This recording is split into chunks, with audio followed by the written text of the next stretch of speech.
Hola, soy María Paula de Asa, gastrónoma y profesora del programa de gastronomía. Bienvenidos a la clase de Cocina Colombiana 1. ¿Sabías que, según Alejandro Chaparro, Colombia cuenta con 23 variedades de maíz reconocidas, donde 2 de ellas son nativas, 9 introducidas y las 12 restantes son híbridas? El maíz es uno de los productos más importantes de la gastronomía colombiana.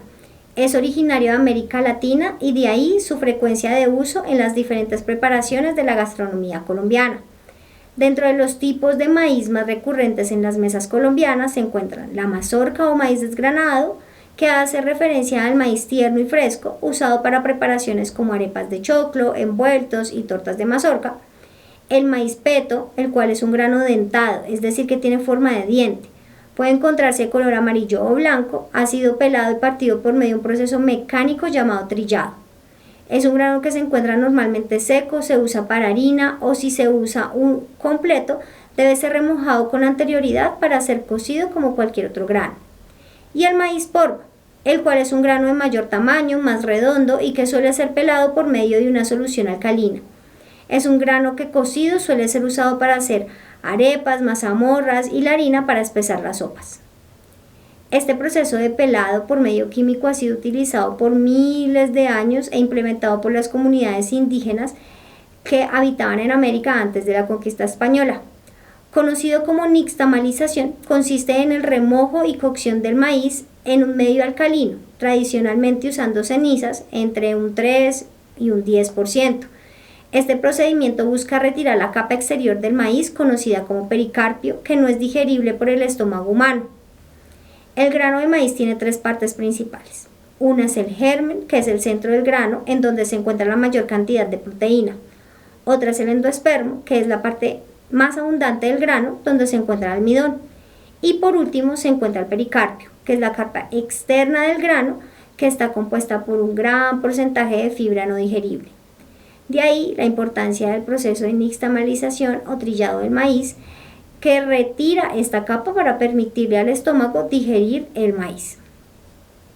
Las formas de trabajar el maíz son aún más diversas que la cantidad de variedades que existen de este producto en el mundo.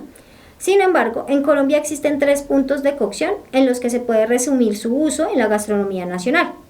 El primero de ellos es al dente, el cual se caracteriza por mantener un grano que no se deforma y que no tiene una cocción completa, pues al partirlo se puede visualizar un pequeño punto blanco macizo que sería almidón todavía sin activarse. Un punto de cocción es perfecto para esos productos que son usados para frituras como la arepa de huevo o las empanadas. El segundo punto de cocción es el cocido, el cual sí ha tenido un proceso completo de activación del almidón y puede evidenciarse al partir al grano y ver en su interior un color blanco traslúcido, característico del almidón hidratado y activado por temperatura. En el caso de esta cocción, el grano es usado para la elaboración de arepas, bollos y pasteles, es decir, masas que puedan ser maleables y se dejen amasar y moldear. Por último, está el punto de cocción sobrecocido, donde al contrario de los otros dos, el grano se alcanza a deformar debido a la cantidad de agua dentro del grano y la activación del almidón por la temperatura. Este fenómeno le permite al grano expulsar o compartir parte del almidón en el líquido donde esté, aumentando la densidad del líquido, lo que lo hace perfecto para su utilización en sopas o mazamorras. En la clase de hoy haremos diferentes preparaciones, la gran mayoría de ellas usando maíz con diferentes puntos de cocción. Para iniciar, la arepa santandereana. La arepa santandereana es una arepa hecha a base de maíz pelado, manteca de cerdo y chicharrones, la cual es el perfecto acompañamiento a todas las comidas para esta población del país.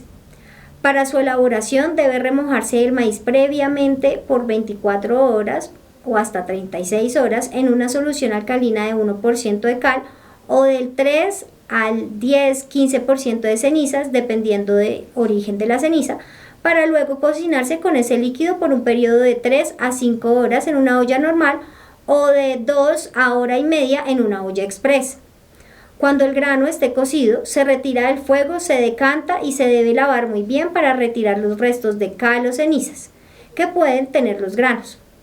Al mismo tiempo, con este proceso de cocción se debe poner a cocinar la yuca, pues la adición de este producto a la masa le va a dar más maleabilidad y mejorará sus condiciones de quebradizo que puede tener, propia de la cantidad de manteca que esta masa tiene. También debe hacerse una extracción de manteca de cerdo, si se tiene en pella, y freír y picar los chicharrones para añadirlos a la masa. Es importante tener en cuenta que ni el maíz ni los tubérculos deben ser molidos en caliente, pues esto daña la masa resultante, pues el vapor y la fricción que pueden afectar el punto de cocción y la maleabilidad de la masa. Una vez tenga la yuca y el maíz molido, debo mezclar estos con la manteca y los chicharrones, amasando con la palma de la mano, simulando el movimiento que se haría al momento de lavar la ropa. A esta técnica de amasado se le conoce como restregado.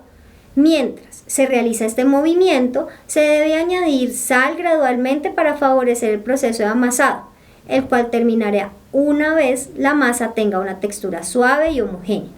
Se debe verificar el punto de sal de la masa probando un poco de esta. Para su armado, se hacen esferas y se aplastan para obtener discos de 5 milímetros de grosor y se ponen sobre una plancha caliente sin adición de grasa.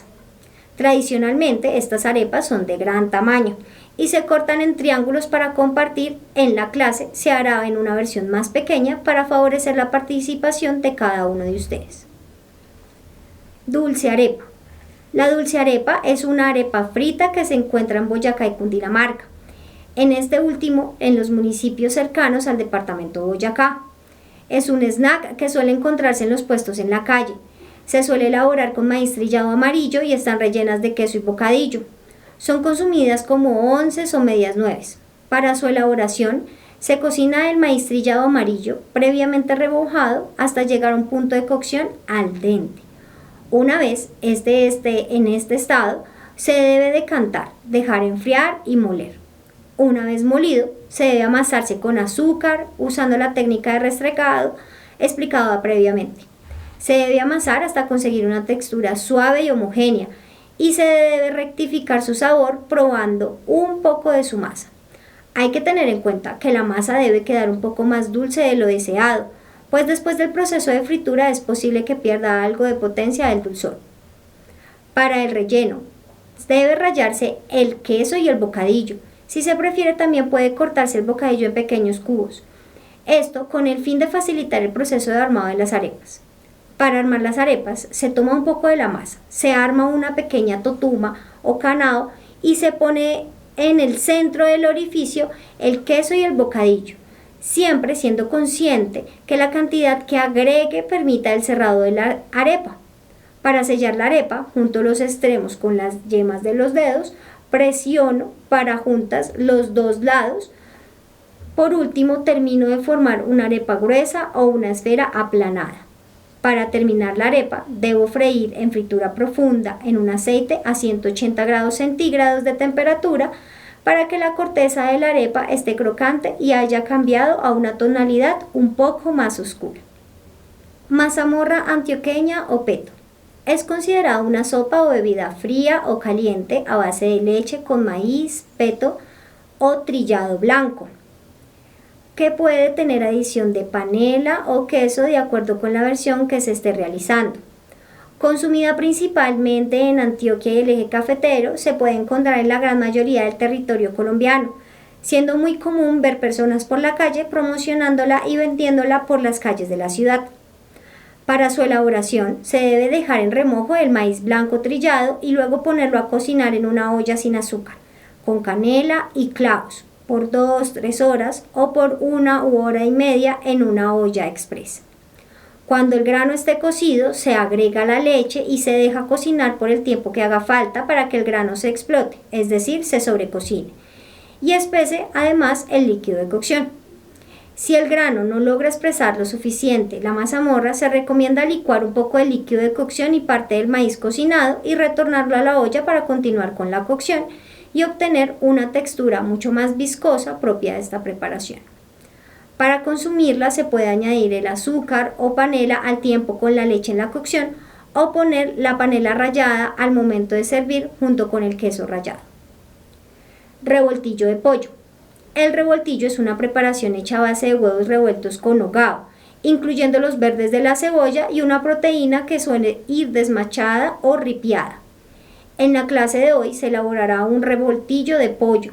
Para su elaboración se debe poner la pechuga de pollo en agua con sal, comino, pimienta y un buque garni criollo. Alternamente se debe montar un hogado clásico de la región andina, adicionándole verdes de cebolla larga cortados en chiffonade. Una vez el pollo debe desmecharse. Deben batirse los huevos previamente y añadirle sal. Una vez este mise en place esté listo, se agrega el pollo al hogado y los huevos a esta mezcla. Se debe mezclar vigorosamente y continuamente hasta que los huevos cocinen y se tenga una mezcla homogénea. Luego de esto se puede disfrutar. Arepa rellena. Se suele elaborar con maíz peto o trillado amarillo. Es muy común en los establecimientos de comida rápida en Colombia, aunque es muy relevante en el territorio venezolano. Suele rellenarse con muchas cosas, pero la más común es pollo o carne desmechada con hogado. Para la elaboración de la arepa se pone a cocinar el maíz trillado blanco, previamente remojado en una olla, hasta alcanzar punto de cocción cocido. Luego de esto se debe decantar, enfriar y moler. Una vez molido se amasa añadiendo sal y mantequilla derretida inicialmente. Sin embargo, se recomienda añadir queso rallado a la mezcla. Se debe amasar hasta que se alcanza una textura suave y homogénea y debe rectificarse el punto de sal probando la masa. Una vez lista la masa, se hacen esferas de 100-150 gramos o de diferente gramaje dependiendo del tamaño que se desee y se forman las arepas. Una vez formadas, se asan en una parrilla muy caliente con vetas o estrías hasta que queden marcadas por lado y lado. Una vez asadas, se retiran de la parrilla y con un cuchillo con punta y pequeño, es decir, un cuchillo de oficio, se hace un corte por la mitad de la arepa para hacer espacio para el relleno. Una vez hecho el corte con ayuda de una cuchara, tenedor o pinzas, se rellena, en el caso de la clase, con el revoltillo de pollo. Ají básico. En Colombia, el ají es el acompañante perfecto de la comida rápida, callejera y los asados. Los ingredientes más comunes que tiene en general a lo largo del país es la cebolla larga, el cilantro, la pasta de ají o ají, una parte de algún ácido por 2 partes de agua. Sin embargo, de acuerdo con la región esto puede variar, cambiando la cebolla, el cilantro, el tipo de ácido a usar o hasta añadiendo otros ingredientes. Para la clase de hoy haremos el ají más sencillo de todos. Cebolla larga y cilantro en castilla cortados muy finamente en una mezcla de una parte de limón o vinagre con 2 partes de agua. Una vez mezclado se añade sal y por último la pasta de ají, teniendo en cuenta el grado de picante que se quiera. Sorbete de curúa. Un sorbete es un jugo hecho a base de leche, es decir, una emulsión con algunas frutas como los ácidos. Se puede evidenciar cómo se forman 2 capas en el vaso. Esto se debe a la separación de las fases de la emulsión, que puede ser regulado con la ayuda de un estabilizante, que en este caso será la leche en polvo. Esta ayuda gracias a la presencia de la lecitina de soya, que ayudan a mantener las fases del sorbete como una sola y evita lo que coloquialmente se llama cortar el jugo. Para la elaboración de un sorbete se recomienda sacar la pulpa de la fruta o zumo de la fruta, licuarlo con azúcar en la leche, mezclar la leche en polvo y agregar al hilo esta leche para mejorar el proceso de emulsión, gracias a una homogeneización controlada. Luego de esto quedaría listo para disfrutar. Esto es todo por la clase de hoy, espero que haya quedado claro, pero si queda alguna duda estaré disponible para ustedes vía el chat de Teams para resolver sus preguntas. Nos vemos en la cocina para preparar y degustar cada una de las recetas de la clase.